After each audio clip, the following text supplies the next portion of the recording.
মানে আসলতে শিক্ষামন্ত্রী রনোজ পেগুয়ে হিমন্ত বিশ্ব শর্মার প্রেসারত হাহিবলে একেবারে টাইম নাপায়। সবটো আর কেরানির নিচিনাহে কাম নির্দেশ দি দিয়ে মুখ্যমন্ত্রীয়ে। গতিকে কৰি থাকোঁতে আপোনালোকে বেয়া নাপাব ৰনোজ পেগুৰ মাথা চাথা মানে একদম গৰম হৈ থাকে। গতিকে কেতিয়াবা আপোনালোকে এনেকুৱা কথা কৈ দিলে তেওঁ যদি হাঁহিবলৈ সুযোগ পায় সেই সুযোগটো ৰনোজ পেগুক মাজে মাজে দিব।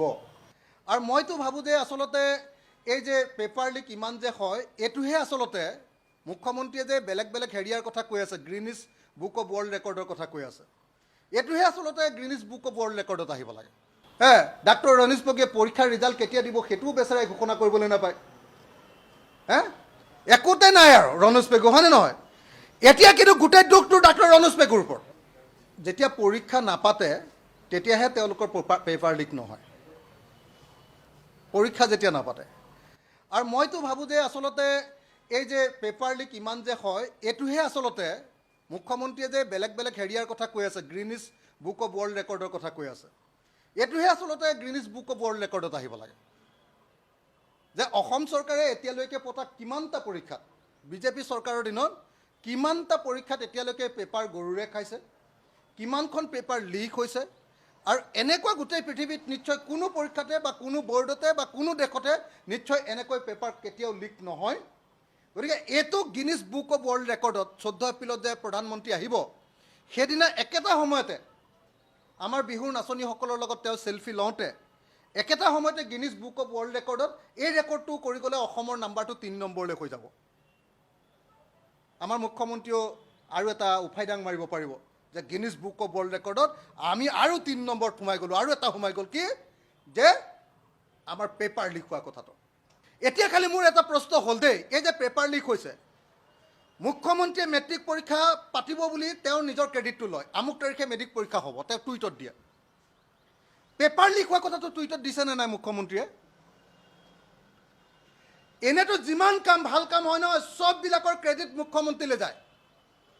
আপোনালোকে সংবাদ মাধ্যমে সদায় মুখ্যমন্ত্ৰীৰ প্ৰশংসা কৰি থাকে, টুইটক লৈ গোটেই তুলপাৰ লাগি থাকে।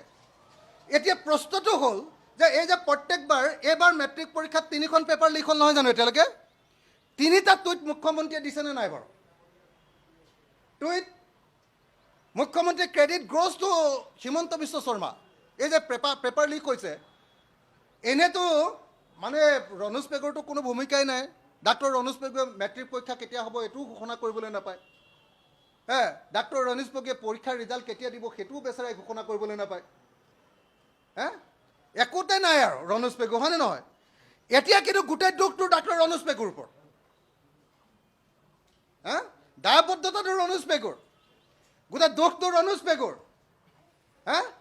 গোটেই মন্ত্ৰীবিলাকক মুখ্যমন্ত্ৰীয়ে বাৰু ধান কটা মাৰি, নামনি অসমত যিটো ধান কটা বাৰী বুলি কয় সেইটোত পৰিণত কৰি পেলোৱা নাই। গতিকে মুখ্যমন্ত্ৰীয়ে এই কামটোৰ কাৰণে মই ভাবোঁ যে ক্ৰেডিট ল'ব লাগে যে এইবাৰ মেট্ৰিক পৰীক্ষাত বিজেপি চৰকাৰে দক্ষ মুখ্যমন্ত্ৰী, সুদক্ষ অসমৰ ইতিহাসৰ আটাইতকৈ ডাঙৰ মুখ্যমন্ত্ৰী, আটাইতকৈ দক্ষ মুখ্যমন্ত্ৰী হিমন্ত বিশ্ব শৰ্মা চৰকাৰৰ দিনত মেট্ৰিক পৰীক্ষাৰ এইবাৰ মেট্ৰিক পৰীক্ষাৰ 3খন পেপাৰ লিক হৈ গৈছে। Credit goes to honourable chief minister Himanta Biswa Sarma ji. মানে আচলতে শিক্ষামন্ত্ৰী ৰনোজ পেগুৱে হিমন্ত বিশ্ব শৰ্মাৰ প্ৰেচাৰত হাঁহিবলৈ একেবাৰে টাইম নাপায়। সবটো আৰু কেৰানিৰ নিচিনাহে কাম নিৰ্দেশ দি দিয়ে মুখ্যমন্ত্ৰীয়ে।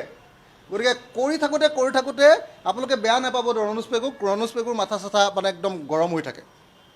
গতিকে কেতিয়াবা আপোনালোকে এনেকুৱা কথা কৈ দিলে তেওঁ যদি হাঁহিবলৈ সুযোগ পায় সেই সুযোগটো ৰনোজ পেগুক মাজে মাজে দিব, নহ'লে ইমান টেনশ্যনত কেতিয়াবা প্ৰব্লেম হ'ব ন।